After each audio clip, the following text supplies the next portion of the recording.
In 1953, the average American family spent just 22% of their income on food.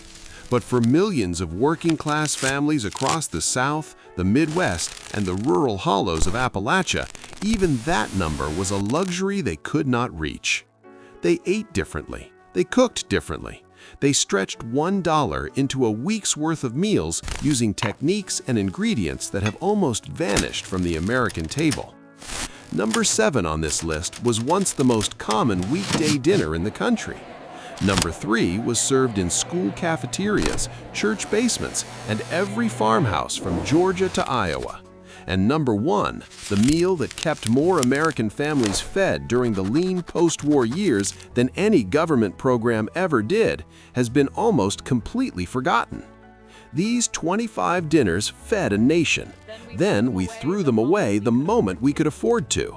What you are about to hear might just make you pick up the phone and call your grandmother. Let's count down. Dish number 25, bread and milk. Before there was cereal, before there were granola bars, before anything came in a box, there was bread and milk. A bowl, a few pieces of day-old white bread torn by hand, warm milk poured over the top, sometimes a pinch of sugar. That was supper. In rural homes across Tennessee, Kentucky, and West Virginia, this dish appeared when the money ran out and the week wasn't over yet. Mothers called it a poor supper. The children didn't know the difference. The bread softened in the warm milk, turning the whole bowl into something like porridge. A loaf of bread cost about 16 cents in 1952. A quart of milk was 21 cents. For a family of 6, this was supper for under 50 cents. No one talks about it now, but in thousands of old farmhouses, this was the taste of getting by. Dish number 24, creamed corn on toast. Long before brunch became a lifestyle, working-class families across the Midwest turned canned creamed corn into a hot, filling meal by ladling it over toasted white bread. A can of corn cost about 9 cents. The bread was already on the counter. The whole thing came together in 5 minutes on a gas burner. Mothers would heat the corn in a saucepan, season it with salt and a scrape of butter if there was any, and pour the thick, steaming mixture over 2 slices of toast. The children ate without complaint. It was sweet, warm, and filling enough to get through a cold winter evening. The toast soaked up the creamy corn liquid, turning almost custardy at the bottom. This was Tuesday night in the Midwest, quick, cheap, and humble. Today, it does not even appear in vintage cookbooks. It was too humble to write down. Dish number 23, fried bologna. Every working-class kitchen in America had a roll of bologna in the refrigerator, about 30 cents a pound in the mid-1950s, and it would feed a family for days. But fried bologna was not a cold sandwich. Mothers cut thick slices, made 2 small slits on the edges so the meat wouldn't curl, and laid them flat in a hot cast iron skillet. The bologna would blister and brown at the edges, swelling in the center from the heat, filling the kitchen with a smell that brought children running from 3 rooms away. It was served on white bread with yellow mustard and maybe a slice of government cheese. Fried bologna was a proper hot supper, not an afterthought, not a snack. Supper. Men ate it after long shifts. Children ate it before school. There was no shame in it because everyone was eating the same thing. Dish number 22, crackers and milk. Some meals in post-war America existed purely to silence hunger before bed. Crackers and milk was one of them. Saltines broken into a glass of cold milk and eaten with a spoon were the unofficial supper of children across the rural South and Midwest on nights when there was nothing left to cook. It cost almost nothing. A box of saltines ran about a dime. The milk was already in the icebox. What made it a real thing, a ritual rather than a defeat, was the way mothers served it, the same way every time.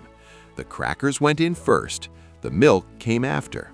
You waited 30 seconds for the crackers to soften just enough to hold their shape. Then you ate fast before they turned to paste. Oral histories from the era speak of this with surprising warmth. It was the last thing before sleep. Simple, reliable, theirs. Dish number 21, macaroni and tomatoes. This is not mac and cheese. This is not pasta with marinara. This is something older and more honest than either of those things. Cooked elbow macaroni, drained, tossed back into the pot with a can of whole peeled tomatoes crushed by hand, salt, pepper, and a knob of bacon grease. That was it. The tomatoes coated the macaroni in a tangy, savory sauce, unlike anything from a restaurant. A can of tomatoes cost about 12 cents in 1955. A box of macaroni was 9 cents. This fed 4 people with enough left over for lunch the next day. Every Southern grandmother made this. Church cookbooks from Georgia to Mississippi listed it without ingredients because everyone already knew. Today, home cooks have replaced it with jarred pasta sauce and never looked back. That's the loss nobody notices. Dish number 20, potato soup.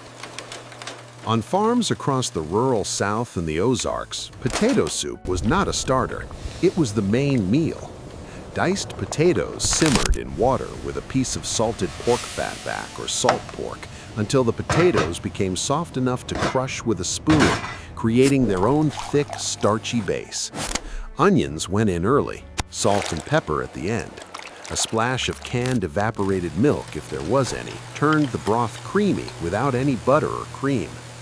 Salt pork cost about 8 cents a pound. Potatoes came from the root cellar or the garden.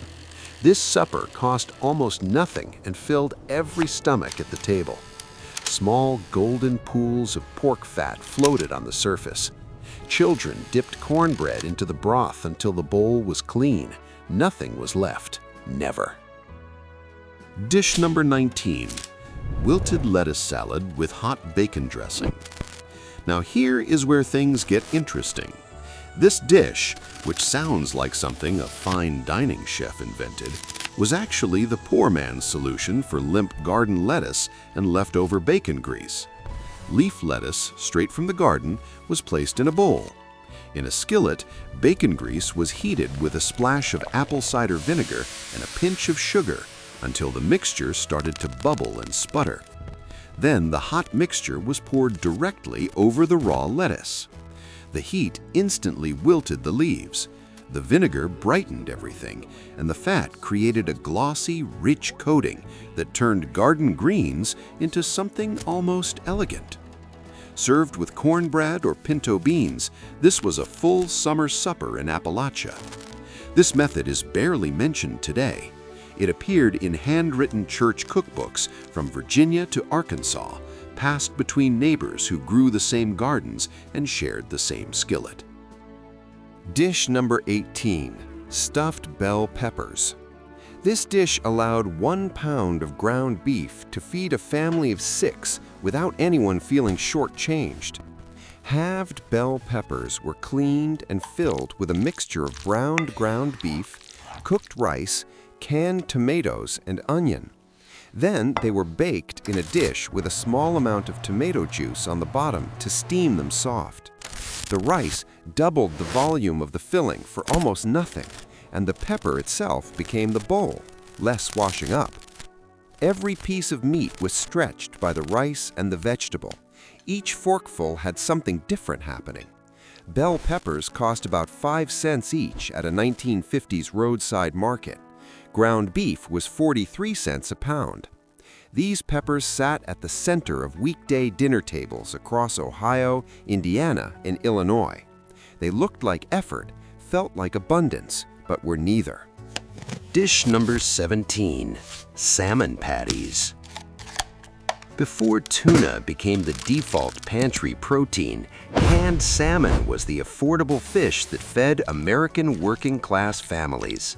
A tall can of pink salmon cost about 25 cents in 1954. Mothers would drain the liquid, remove the large bones, mix it with cracker crumbs, egg, onion, and a spoonful of mustard, shape into patties, and fry them in a skillet until golden brown on both sides. The outside had a thin, crispy crust. The inside was moist, pink, almost creamy. Creamed peas, stewed tomatoes, and a wedge of cornbread, that was a Friday night supper that felt like something from a diner. Children who refused to eat fish ate these patties without a second thought.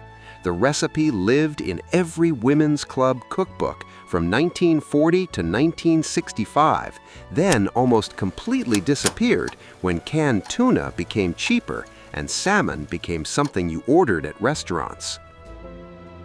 Dish number 16. Hamburger gravy over mashed potatoes. Farmers called it poor man's steak. Mothers called it hamburger gravy. Children just called it supper. Ground beef was browned in a cast iron skillet with diced onion. Then a spoonful of flour was stirred in to coat the meat, and milk was slowly poured in until the whole thing bubbled into a thick, savory white gravy with brown flecks of beef throughout. It was poured over a mountain of mashed potatoes. That was it. Ground beef cost 43 cents a pound in 1956. A 5-pound bag of potatoes was 29 cents. This fed 6 people for under $1. The gravy soaked into the potatoes so that every bite carried both. Heavy, filling, and deeply satisfying in the way that only food made of starch and fat can be. This dish appeared on dinner tables from Montana ranch kitchens to Detroit tenement apartments. It has no elegant name. It needed none. Dish number 15. Salt pork and beans. First pattern break. Here is a meal that built the American working class and then got erased from it. A fist-sized piece of heavily salted fatback went into a pot with dried navy beans that had been soaked overnight. The pot simmered for 3 to 4 hours until the beans became soft and the broth turned silky from rendered fat and pork flavor. A pound of dried beans cost about 10 cents. Salt pork was 12 cents a pound. This pot fed a family of 8 for 2 days. The beans absorbed the salt, the fat, and the deep smoky pork flavor until they tasted like something far more expensive than they really were. It was served with cornbread for dipping and sliced raw onion on the side. Every farm kitchen in the South and Midwest kept a crock of salt pork in the cellar. This was the meal that got people through harsh winters, bad harvests, and weeks when the paycheck didn't stretch. Today, it has almost completely disappeared from the American table, replaced by canned beans and jarred sauces. No one talks about what we lost when we stopped making it. Dish number 14. Chicken and dumplings. During the Depression, a hen too old to lay eggs was too valuable to throw away. By the 1950s, stewing hens were still the cheapest chicken, about 15 cents a pound compared to 35 cents for a young fryer. Mothers simmered them for 2 hours until the meat fell off the bones and the broth turned golden and rich. Then came the dumplings. Not the rolled flat kind, Southern style, but dropped dumplings, spoonfuls of flour, baking powder, salt, and milk directly into the boiling broth, where they swelled into pale, tender clouds that absorbed the chicken flavor from the inside out. The whole pot thickened into something between a soup and a stew. This was the dish that appeared when someone was sick, when a neighbor had a death in the family, when the weather turned cold and nothing else would help. It was care made edible. Across the mountain south, this was not a side dish. This was the main meal. Dish number 13. Pinto beans with cornbread. A pot of pinto beans soaked overnight and simmered all day with a smoked ham hock or a piece of salt pork, seasoned only with salt, pepper, and thyme. By supper, the beans had softened at the edges, thickening the pot liquor into a rich, dark broth that had nothing in common with canned beans from the supermarket. While the beans simmered, cornbread baked in a cast iron skillet. You crumbled the cornbread directly into the beans and ate from a single bowl. In parts of Kentucky and Tennessee, this supper appeared 5 or 6 nights a week for families who could not afford anything else. Beans cost 8 cents a pound. The ham hock was a scrap the butcher gave away for almost nothing. This meal raised generations of Americans who worked in coal mines and textile mills, who never asked for anything fancy. They didn't need fancy. They had this. Dish number 12. Navy bean soup with ham bone. If salt pork and beans was the everyday meal, the navy bean soup with leftover ham bone was the Sunday luxury. After Easter or Christmas, when the ham was eaten, the bone went into a pot with soaked navy beans, diced onion, celery, marjoram, and a bay leaf. By noon, the kitchen smelled like something from a roadside diner, warm, meaty, and deeply cozy. The broth turned the color of weak tea, cloudy with dissolved starch, and each bean swelled, becoming soft and yielding. The last scraps of meat that fell off the bone during cooking floated in the soup like tender shreds. Navy bean soup, essentially the same thing, has been served in the United States Senate dining room since the early 1900s. That tells you how nourishing this soup really was. Today, we buy boxed broth and skip the bone, and the depth of flavor leaves with it. Dish number 11.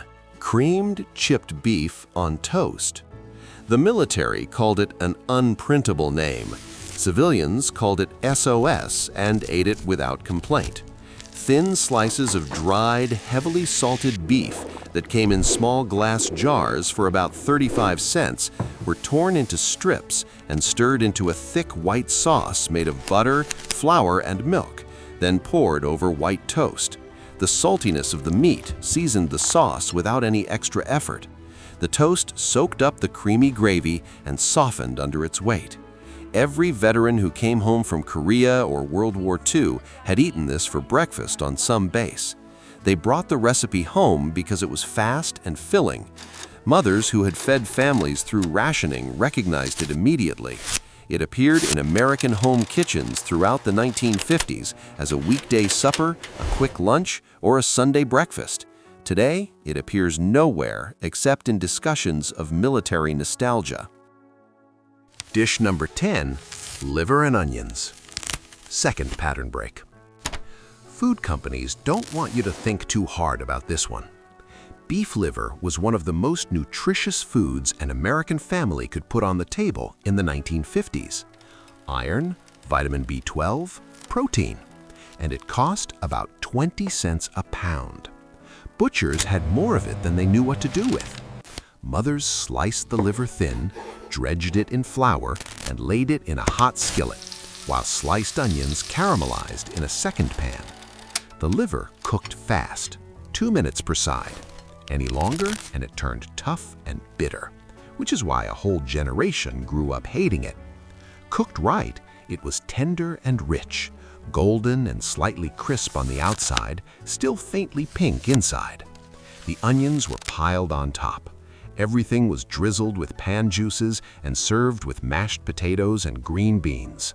This was a complete, nourishing 30-cent meal. We stopped cooking it because we could afford not to. The nutrition didn't go anywhere. The knowledge did. Dish number 9. Hoppin' John.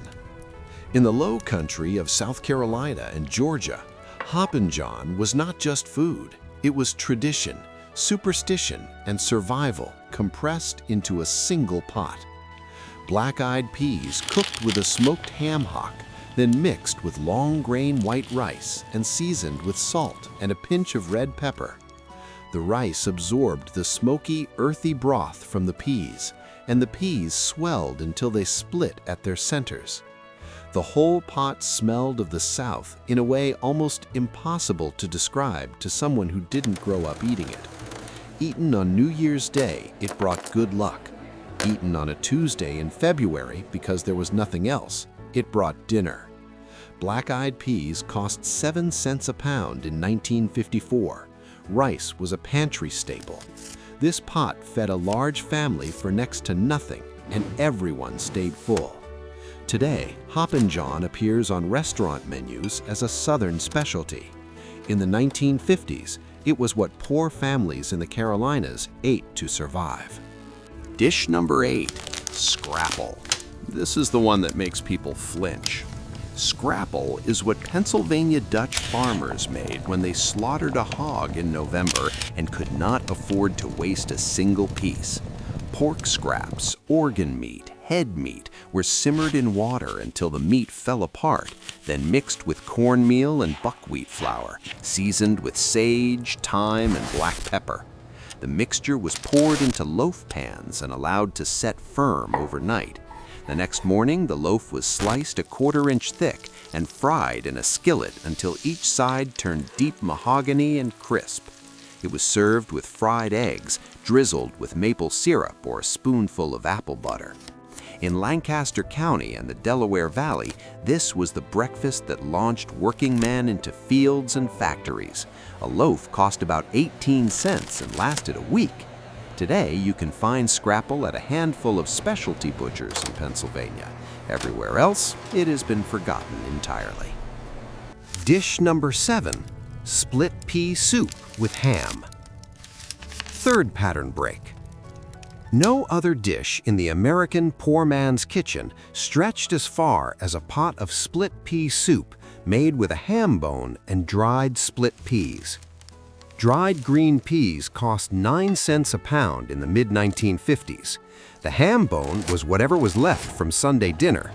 Everything else, water, onion, carrot, bay leaf, came from the root cellar or the garden. The peas dissolved as they cooked, thickening the soup without any flour or cream, turning the broth a pale, earthy green. The ham bone released collagen into the broth as it simmered, giving the soup a body that coated a spoon and warmed a person from the sternum outward. You could feel it working. Children who refused to eat vegetables ate 2 bowls of this soup. Mothers made it on Sunday afternoon and fed the family from it through Tuesday. The whole batch cost about 30 cents. No meal on this list gave more for less. And yet it has nearly vanished from American home cooking, replaced by canned Campbell's soup that tastes of nothing in particular. Dish number 6, tomato gravy over biscuits. Tomato gravy over biscuits was the weekday staple long before red-eye gravy and sausage gravy became the celebrated stars of Southern breakfast tables. Bacon grease in a cast-iron skillet, a spoonful of flour stirred in until it turned the color of a paper bag, then a can of whole tomatoes crushed by hand, and a splash of water to bring everything to a simmer. Salt, black pepper, and a pinch of sugar if the tomatoes were too sharp. All of it poured thick over split homemade biscuits. This was breakfast. Sometimes it was also supper. The tomatoes gave the gravy an acidic brightness that cut through the richness of the fatty biscuits underneath. Canned tomatoes cost about 12 cents in 1955. Flour and lard came from the 50-pound bags stored in every Southern pantry. This gravy appeared on tables in Georgia, Alabama, Mississippi, and Tennessee nearly every morning except Sunday. It has all but disappeared. Dish number 5, succotash. The word succotash comes from the Narragansett language and means broken corn kernels, and the dish itself predates the United States by several centuries. Native Americans taught it to settlers, and settlers taught it to everyone who came after. By the 1950s, succotash, cooked dried lima beans and corn simmered together with a piece of salt pork, had become the staple side dish that served as a mean course in poor households. Lima beans cost about 10 cents a pound. Corn came from the garden or cost a nickel a can. Salt pork gave everything a fatty, smoky depth that made the simple combination of 2 vegetables taste like something far more substantial. In the South, a bowl of succotash and a wedge of cornbread was a full meal. In New England, the same dish appeared with a different name and slightly different beans. Every region had its own version. Every version was cheap, nutritious, and filling. Today, it appears as a side dish at summer cookouts and nowhere else. Dish number 4, fried potatoes with onions. A special clarification is needed. The modern version of fried potatoes, breakfast hash, roasted potato wedges, home fries, is a side dish. In the 1950s, for millions of families, a cast iron skillet full of sliced raw potatoes, fried low and slow with onions in bacon grease until everything turned golden and the potatoes crisped at the edges, that was supper. Nothing alongside it, maybe bread. Potatoes cost about $3 for a 50-pound bag at a farm market. Bacon grease was saved in a can on the stove. The onion came from the garden. The whole meal cost pennies and fed everyone at the table. The potatoes took on the flavor of the fat as they cooked, becoming something entirely different from boiled potatoes. The onions caramelized into sweet, soft ribbons woven through the crisp starch. Children asked for seconds. Fathers asked for thirds. This was not a meal of defeat. For families who had it every Wednesday, it was one of the best things they ate all week. If you understand this dish, you understand how the American South ate for the better part of 2 centuries. Dish number 3, stewed greens. A large bunch of collard greens, or turnip greens, or mustard greens was washed, stripped from the stems, dropped into a pot with a piece of salt pork and just enough water to cover, then cooked low and slow for 1 to 2 hours until the greens wilted completely and the pot liquor, the dark, salty, mineral-rich liquid at the bottom, turned the color of strong tea. The pot liquor was not a byproduct, it was the point. Cornbread was baked specifically to be crumbled into it and eaten with a spoon. The greens themselves were served alongside, dark, soft, carrying the deep flavor of salt pork. Salt pork cost about 12 cents a pound. A bunch of greens at a southern roadside stand cost a dime. Today, nutritionists know that collard greens cooked this way retain significant amounts of calcium, iron, and folate. Poor southern families knew none of this. They knew it kept them strong. They were right. Dish number 2, ham hock and black-eyed peas. Every Friday, in kitchens from Baltimore to Birmingham, a ham hock went into a pot of soaked black-eyed peas and simmered for most of the day. The hock, the lower portion of the pig's leg, was almost entirely bone, skin, and cartilage. But what it released into the water during those long hours was extraordinary. The broth turned rusty red and deeply smoky, thick with gelatin from the skin and collagen from the joints. The peas drank it in. By supper, the liquid was as satisfying as any stock you could make with 5 times the ingredients and twice the effort. The meat that fell from the hock, small, almost stringy shreds of heavily smoked pork, was divided among the plates. Ham hocks sold for about 15 cents each in the 1950s. 2 would comfortably feed a family. Church cookbooks from the era list this as the first recipe, not because it was impressive, but because everyone needed to know how to make it. Dish number 1, bean soup. At the top of this list is something so plain, so unglamorous, so thoroughly stripped of everything modern food culture values that even naming it almost feels like a disappointment. Bean soup. Not a specific regional version, not a named variety with a memorable story, just dried beans, whatever kind was in the pantry, simmered in water with an onion, a bay leaf, and whatever scrap of salt pork was available, cooked until the beans broke down and thickened the water into something that could sustain human life through a long winter on almost nothing. This is the meal that appears in every American oral history of poverty from the Great Depression through the post-war years. In Appalachian mining communities, in Dust Bowl farm towns, in urban tenements from Chicago to Cleveland, in the sharecropper shacks of the Mississippi Delta, bean soup was what kept families alive when everything else ran out. A pound of dried beans cost 8 to 10 cents throughout the 1950s. It fed 6 people for 2 days.